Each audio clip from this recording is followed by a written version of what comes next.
As many of you know well, there comes a point in this interfaith work where our relationship with someone reaches this magical, or more appropriate, sacred point of feeling interwoven into one another's lives. When we talk about human connection, we mean it, but the road to it can be wonderfully wild and weird, like riding an airport tram for an hour together just to kill time because our plane apparently lost an engine.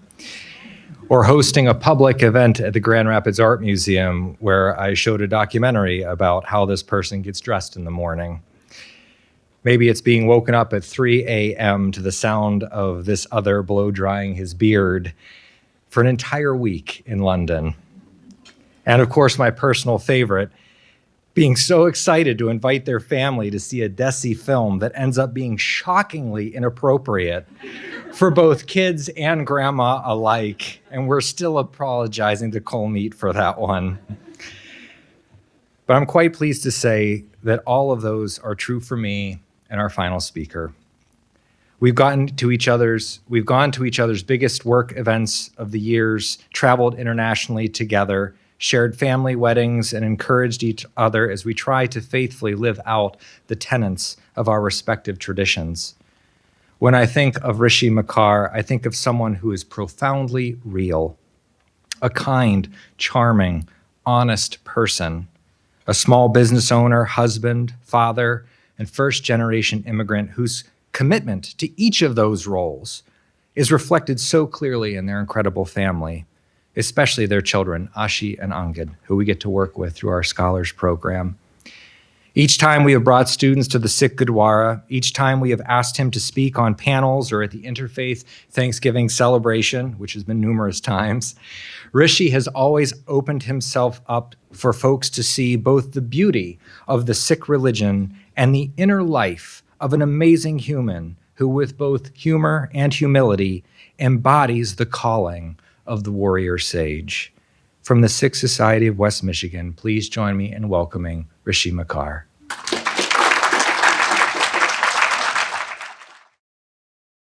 So before I begin, allow me a moment to set the stage and drastically reduce expectations. I have a small business. It's a retail business, and we were talking on the table. 90% of my interactions consist of, how's it going? Are you enjoying the weather? Randy, would you like a bag for your bourbon? Hope you enjoy the weekend. Do you have any big plans? And that is about 99% of my vocabulary. And I was telling Krishna this, and he realized that we were in a room full of very distinguished people, profound leaders, and amazing people. And he offered to prepare tonight's remarks for me so you guys wouldn't have to listen to me speak. So thank you, Krishna, for helping me. I'm going to read his remarks now. Good evening, everyone. It's a true honor to be here tonight and to be in a room filled with people who care so deeply about connection, understanding, and compassion across many faiths and communities. I want to begin with a line from Guru Nanak Dev Ji, the founder of the Sikh faith, a line that continues to guide me every day.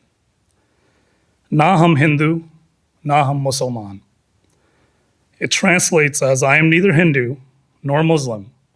My body and breath belong to Allah, to Ram, the God of both. The one divine, I serve the one who unites all. To me, this is one of the most profound declarations of spiritual unity in human history. Guru Nanak Dev Ji wasn't dismissing religion. He was elevating the conversation above the boundaries and labels that divide us. He was reminding us that the same divine spark, the same truth, lives in all of us, that there is no other. There's only one. That spirit of unity and shared divinity is at the heart of what the Kaufman Interfaith Institute stands for. And it's one of the reasons I'm so grateful for the role it's played in my life and the lives of the Sikh community here in West Michigan. Yes, I'm a Sikh, and that identity means the world to me. But through the work that the Kaufman Interfaith Institute does, I've come to see that our different traditions aren't obstacles. They're invitations. They're windows into one shared light. In the Sikh faith, we speak of Ik Onkar, the one universal creator present in everything and beyond everything. The presence is in the air we breathe, in the faces we pass by, and in the strangers we've yet to know. We also say truth is the highest religion.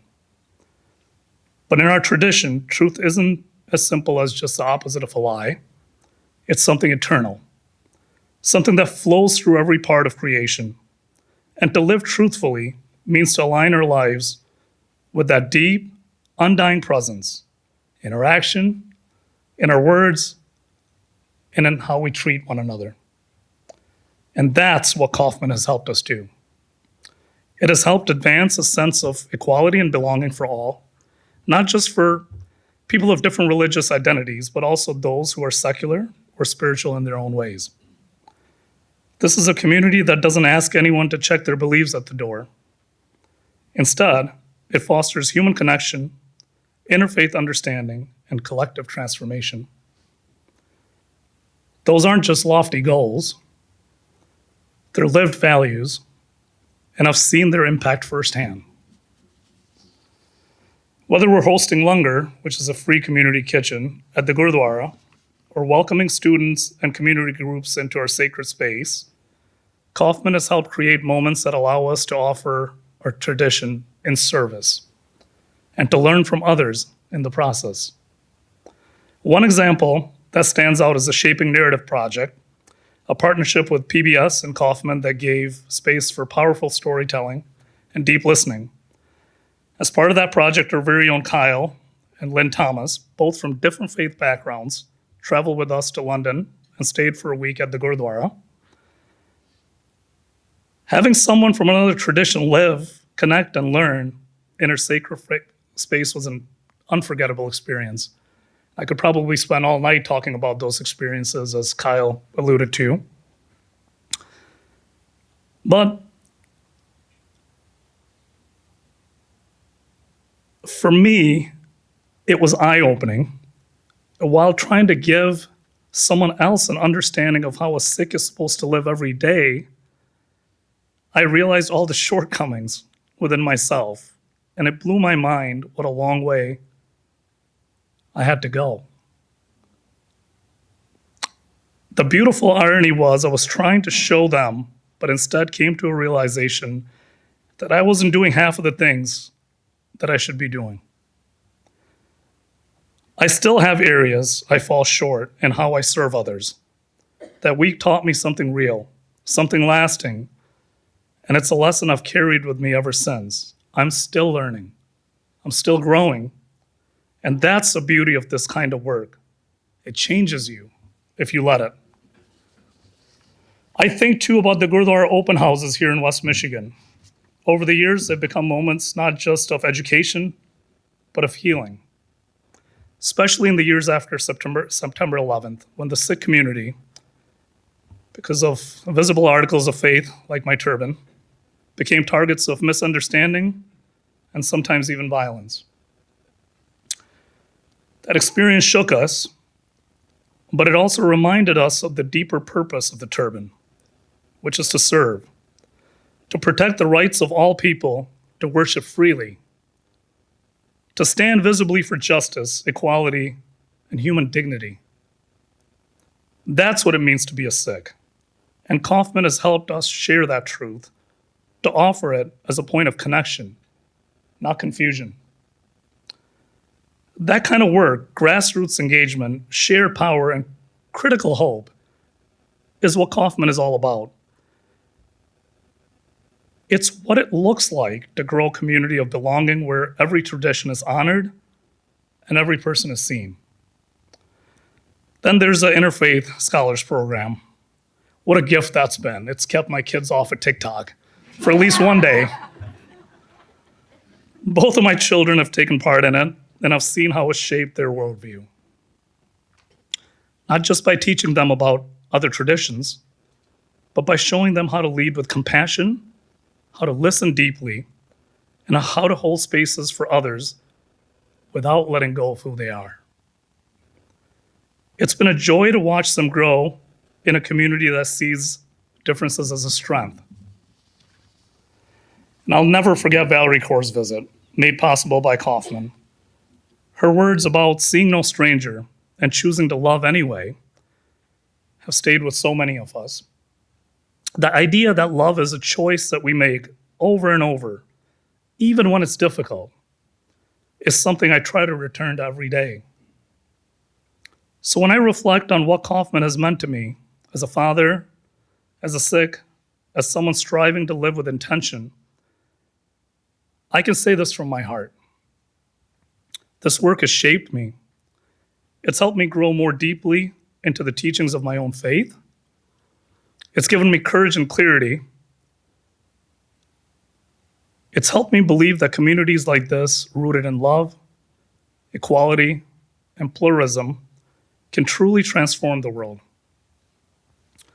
To everyone here, thank you for showing up, for building something that goes beyond tolerance and into deep belonging, for creating a space where we just don't talk about unity, we practice it together. May we continue walking this path with open hearts, with honest dialogue, and with faith in each other.